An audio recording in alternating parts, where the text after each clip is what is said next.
Mami Ekwa reporting live from Ghana. Today is the D-Day for the Ghana election and a lot have been going on. But let's watch this video of the British High Commissioner, what she have to say about the ongoing Ghana election. And also the ex-president of Nigeria, Goodluck Jonathan, also have this to say about the ongoing election that is happening right now in Ghana. And you all know the ex-president of Nigeria is the member of the Elders Forum of West Africa.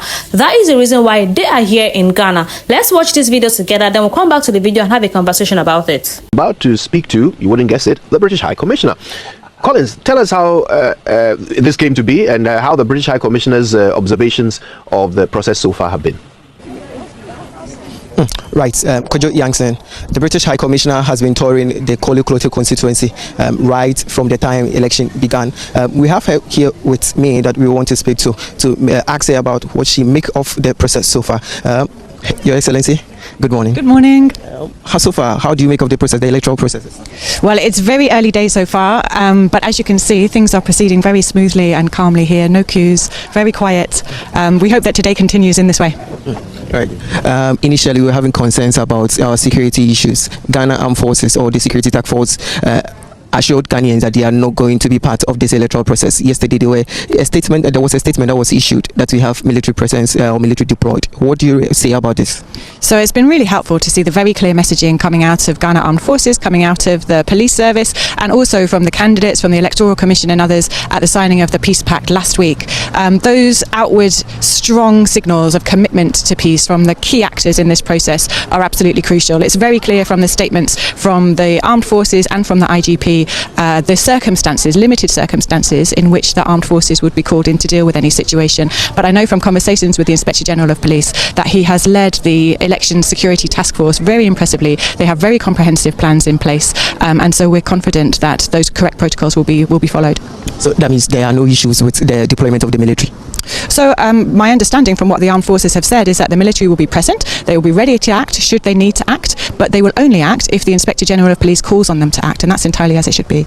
You have been to a few of the polling stations in the Koti constituency. What do you make of the general overview now? So this is the first polling station that I've been to actually this morning, and as you can see, it's very calm, very peaceful, no queues, and as I said earlier, we very much hope that's how things will continue through the day. Okay, so on the whole, what's your expectations like?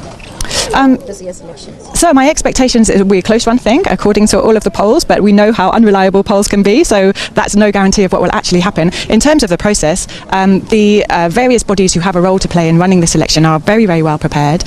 We know that Ghanaians are deeply committed to their democracy. That's one of the values that the UK and Ghana absolutely shares, and we are hoping to see Ghanaians come out in their numbers to exercise their democratic right to vote. Ghana enjoys really high electoral turnout, better than the UK, and that's a real sign of commitment to people having a say in who runs their country and the leaders that they choose to serve them, and we hope to see more of that this year as well. Thank you. Final one on the special voting. There were concerns of vote buying, especially in Iowa, West Oregon.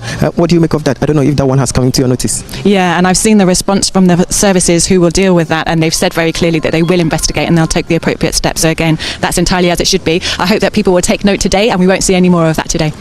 Right. Thank you. Thank you. Right. Too. So I'm very much interested in how Awutu Senya East will turn out if indeed we are going to have another term for maybe Howard Kumsin, or this time around Nakoye. You know, there have always been issues with Awutu. We shouldn't forget that the whole world is looking at Ghana. Is it going to trouble some constituents? Foreign nationals wanting to deal with that. They look at all these credentials, and so this is one election that the whole world is really looking at Ghana. Is it going to be another smooth one? Are we going to have issues and all that? And so I think that we really need to be careful how we go about things like that, especially in such, in quotes, troublesome constituencies, you know, like Awutu Senya East. Yeah. So it's interesting. You've come a long way, like you've said. If you look at the elections, right, from 2008, when we went to a runoff, right, other countries around us, Kenya, Mozambique, all having challenges with the elections, but we sailed through, right, even after the runoff and all of that. We have our colleague in the Iowa West Oregon constituency on the line, Jonathan. He joins us with updates from one of the biggest constituencies also in the Accra. Yeah, so we have an observer, Goodluck Jonathan, who is leading a team. Okay, that's former Nigerian president, and he is addressing the press. So he has been talking ahead of today. So I think we can hear what exactly he has to say now. but it's too early to make a concluding statement. We also ask questions, ask people who are in other parts of the country. But so far, no, towards conduct. How did you zero on the specific constituencies to visit? No, we, for the West African Elders Forum, will concentrate more in Accra area because we are not technically election observers. We don't issue reports. We are here to see that there are no crises. That is the main thing of the West African Elders Forum. If there are issues, we join the stakeholders to deal with the issues. So we don't post people into the interland. So we cannot make a comprehensive statement about the elections in the country until we meet with the ECOWAS observers. I think that meeting will be tomorrow. We'll meet with the AU observers and we'll meet with the Commonwealth observers. Then we'll have an idea about what goes on in the whole country. You were in Ghana before the polls. You met with the Electoral Commission, met with political parties. You're here on the day of the polls. Will you say things have improved from the time you came here, the concerns that you've heard, and from your engagements with? The whole world looks up to Ghana during this election and they're expecting something positive out of the Ghana election. And that is the reason why you see all hands on deck when it concerns Ghana.